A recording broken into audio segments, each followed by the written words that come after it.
Olha, Paulinha, vamos falar de um assunto pra cima agora, né? Goleiro Bruno, Nossa, mãe. Paulinha, conta um pouquinho pra gente o que tá acontecendo aí. A novelista Glória Pérez foi uma das pessoas que se mostrou indignada, né, com uma possível atitude do Bruno. Eu queria que você explicasse pra nós. Bom, vamos relembrar esse goleiro Bruno, né? A gente sempre tem que relembrar o que ele fez nessa vida. Ele assassinou a Elisa Samúdio em 2010.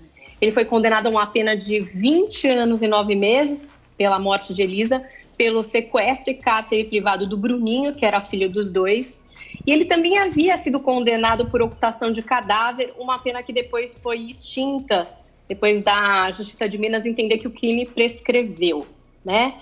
Hoje, o goleiro Bruno, desde o ano passado, está cumprindo a sua pena em regime semiabertos, quer dizer que ele está entre nós, né? E aí, o que acontece? Acontece que ele também tem rede social e ele tem suas parcerias, né? Ele é talvez um influencer, não sei, o que é uma coisa bastante arrepiante e horrorosa, mas um canil convidou o goleiro Bruno para ir lá ver os cachorros que são criados, levar os seus cachorros para conhecer outros, e isso deixou as pessoas muito indignadas, porque o corpo da Elisa Samúdio nunca foi encontrado. Existe uma teoria até de que talvez ela tenha sido dada como alimento para os cães. Então, é uma história muito horrorosa, a gente acompanhou tudo isso em tempo real, o desaparecimento dessa mulher, e pegou para as pessoas essa questão dele ser, primeiro, garoto propaganda de qualquer coisa, e depois garoto propaganda num canil, né?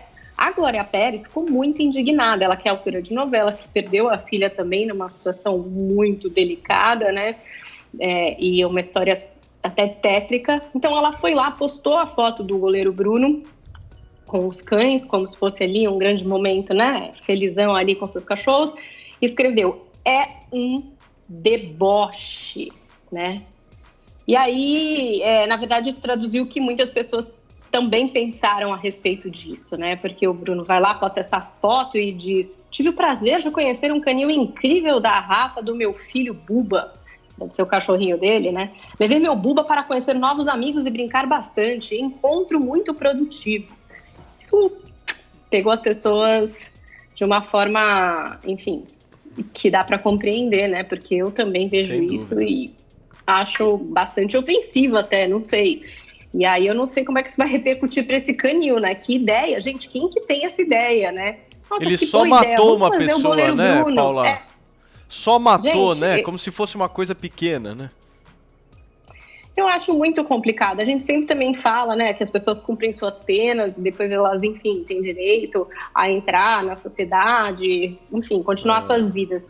Mas, cara, é difícil nesse caso da gente entender. Como que o goleiro Bruno vai ser garoto propaganda? É isso mesmo? Tipo, um assassino, que existe até essa teoria de que ele teria dado a menina a comer para os cães, e aí um canil vai... Não, é assim, é uma coisa muito louca, né?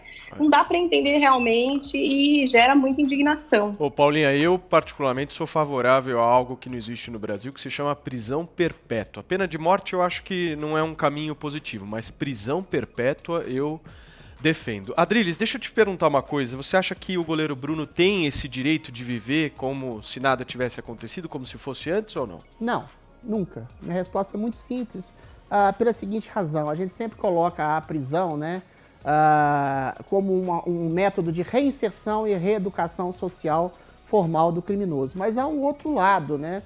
Desde Epicuro, passando por Max Weber, a gente percebe a justiça como uma espécie de vingança civilizada. O termo é exatamente esse.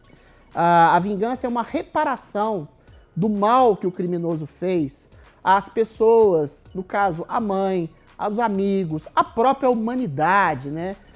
Que ficou absolutamente estarrecida de um homem que assassina de maneira brutal e cruel a própria mãe do seu filho. Ou seja, um crime monstruoso como esse não pode passar impune e não se pode falar simplesmente em reinserção ou reeducação formal de um caráter como esse. E a reeducação passa por essa vingança civilizada, que seria o ostracismo de um personagem desse, né? Infelizmente o Brasil, não só o Brasil, outros países também, tem essa coisa mórbida, né, de enquadrar um criminoso, o Jack, o estripador, um estuprador em série, um maníaco em série, há maníacos estupradores no Brasil que são colocados como sex symbols, assim, por algumas pessoas.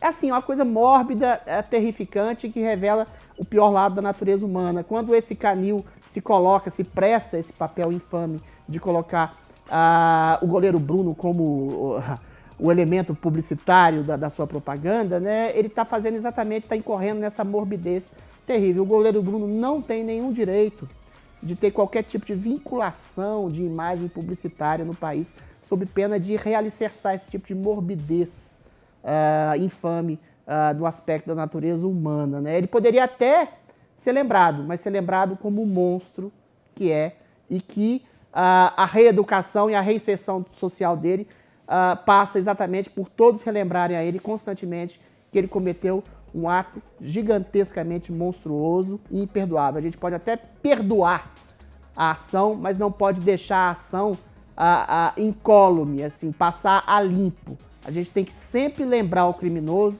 do crime que ele cometeu. O perdão não passa necessariamente pelo esquecimento. O esquecimento é dar vazão a que outros crimes brutais como esse sejam cometidos. Agora, deixa eu ouvir uma opinião de vocês em relação à prisão perpétua. Vocês são favoráveis, contrários? Vocês acham que isso se encaixaria no Brasil? Paulinha? Eu acho que num caso desse, sim, Paulo. E tem outros também, por exemplo, o Champinha. O que faz com aquele menino? Que acho que até tem uma perturbação mental ali, mas e daí? O que faz? Uma hora solta? Não sei. Eu acho que tem coisas que não dá para reverter. E as pessoas que são presas, elas de fato têm que lidar com isso pelo resto da vida. Se você é preso por qualquer coisa, por um furto que seja, você vai ter isso na sua ficha, você vai ter que declarar isso pelo resto da sua vida.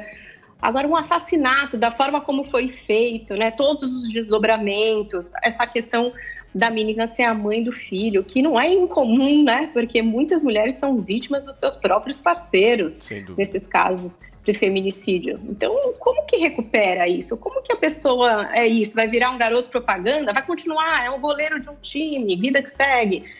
Acho difícil, eu acho muito difícil. Adriles, e para quem roubou no meio de uma pandemia, prisão perpétua também?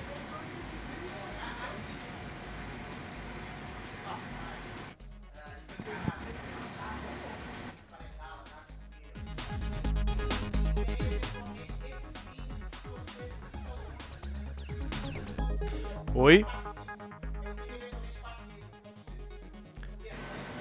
Eu acho que o Adriles está sem áudio, é isso mesmo, produção? O Adriles está sem áudio. Então, já, Adriles, você vai voltar aqui para o nosso programa. Eu queria ouvir uma avaliação da Paulinha sobre exatamente essa pergunta que eu fiz para o Adriles. Em relação a políticos que roubam no meio de uma pandemia, também se encaixaria prisão perpétua, Paulinha?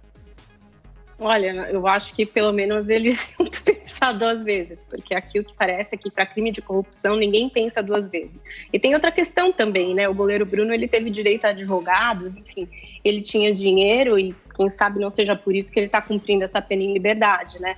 E os políticos, a gente sabe que também sempre se usam desse benefício, de terem dinheiro para se defender, as artimanhas da lei, o quanto dá para ficar cumprindo em casa, que seja com uma tornozeleira no tornozelo, mas, né, em liberdade, enquanto outros ficam presos, às vezes, por motivos que nem se justificam, né, presos injustamente. Agora, essa questão da corrupção é muito séria e a impunidade é alguma coisa que alimenta, sim, as pessoas a continuarem praticando.